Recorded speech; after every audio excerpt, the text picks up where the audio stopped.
Kila pete kwenye kidole kina maana.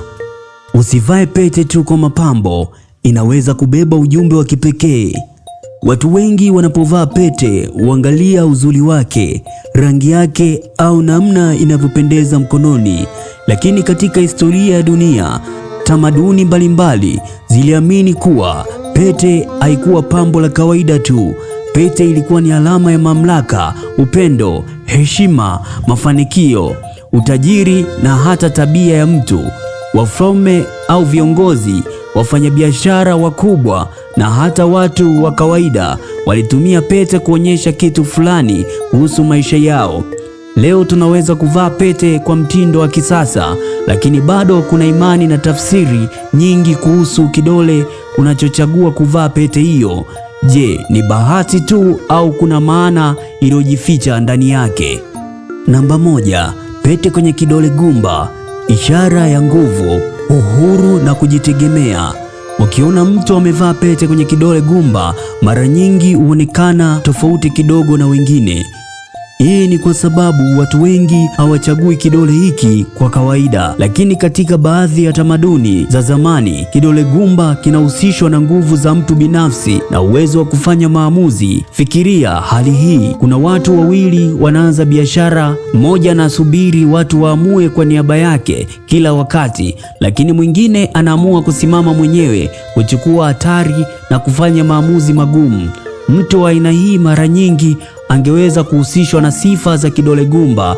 Watu wanaopenda pete kwenye gumba mara nyingi huonekana wenye kujiamini, wanaopenda uhuru, wenye msimamo, wanaopenda kufanya mambo kwa njia yao.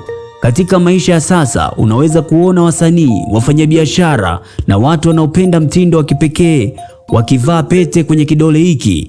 Lakini pia kuna somo la maisha hapa, kuwa kuna nguvu hakumaanishi kutawala wengine. Nguvu ya kweli na uwezo wa kusimama hata wakati wa mambo magumu. Hebu jiulize, je, unaweza kusimama peke yako wakati hakuna anayekuunga mkono? Namba 2, pete kwenye kidole cha shahada, ishara ya uongozi na mamlaka.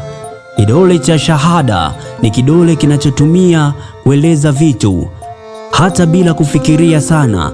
Ukitaka kumwonyesha mtu njia, mara nyingi unatumia kidole hiki. Katika historia, wafalme na viongozi walivaa pete kwenye kidole hiki kama alama ya mamlaka. Pete hizo hazikuwa za mapambo tu, zilikuwa kama muhuri wa heshima. Mtu anayependa kuvaa pete kwenye kidole hiki huonekana kuwa mwenye malengo makubwa, mwenye roho ya uongozi, anayependa kusikilizwa, mwenye uwezo wa kuhamasisha wengine. Lakini uongozi sio kutoa amri peke yake. Kuna utofauti kati ya uongozi na mtawala. Mtawala anaweza kusema fanyeni hiki kwa sababu nimesema, lakini kiongozi husema njoo tufanye pamoja. Katika maisha kuna watu wanaongoza familia, biashara, marafiki na hata maisha yao wenyewe. Uongozi unaanza kwanza ndani yako. Swali, je, unawaongoza wengine kwa mfano au kwa maneno tu? 3, pete kwenye kidole cha kati, ishara ya usawa wa maisha. Kidole hiki kipo katikati ya mkono, ndio maana mara nyingi huhusishwa na usawa. Maisha yana mambo mengi: familia, kazi, marafiki, afya, ndoto, fedha. Tatizo la watu wengi ni kukosa ndoto. Tatizo ni kukosa usawa. Mtu anaweza kutumia muda wote kutafuta pesa, lakini akasahau familia. Mwingine anaweza kutumia muda wote kwenye starehe, lakini akasahau maendeleo yake. Pete kwenye kidole hiki huwakumbusha watu umuhimu wa kusawazisha maisha. Mtu anayehusishwa na kidole hiki huonekana mwenye uwajibikaji, mwenye busara, mwenye utulivu, anayefikiria kabla ya kuamua au kutenda. Maisha ya mafanikio si kukimbia haraka sana. Wakati mwingine ni kujua lini ukimbie na lini upumzike. 4, pete kwenye kidole cha pete. Hiki ndicho kidole maarufu sana duniani. Watu wengi wanakijua kutokana na pete za uchumba na ndoa. Katika tamaduni nyingi inaaminika kuwa kuna njia inayounganisha kidole hiki moja kwa moja na moyo. Ndio maana pete za mapenzi huvaliwa hapa. Maana zinazohusishwa na kidole hiki ni upendo, uaminifu, ahadi, kujitoa. Lakini upendo si maneno matamu tu. Upendo ni kusamehe, kuvumilia, kuheshimiana, kujali. Watu wengi wanadhani kusema na kupenda, lakini matendo ndiyo yanaonyesha ukweli wa maneno hayo. Ahadi ya kweli haionekani kwenye pete pekee, inaonekana kwenye matendo ya kila siku. Namba 5, pete kwenye kidole cha mwisho, ishara ya ubunifu na utu wa kipekee. Kidole hiki kinaonekana kidogo kuliko vingine, lakini mara nyingi ndiyo kinachovutia zaidi pete inapovaliwa. Katika historia, watu wa biashara, wasanii na baadhi ya watu wenye hadhi walivaa pete kwenye kidole hiki. Watu wanaohusishwa nacho huonekana wabunifu, wenye mawazo makubwa, wanaopenda tofauti, wenye utu wa kipekee. Mara nyingi watu waliobadili dunia hawakuwa watu waliofuata kila kitu kama kilivyo. Walikuwa watu wanaouliza, kwa nini siwe tofauti?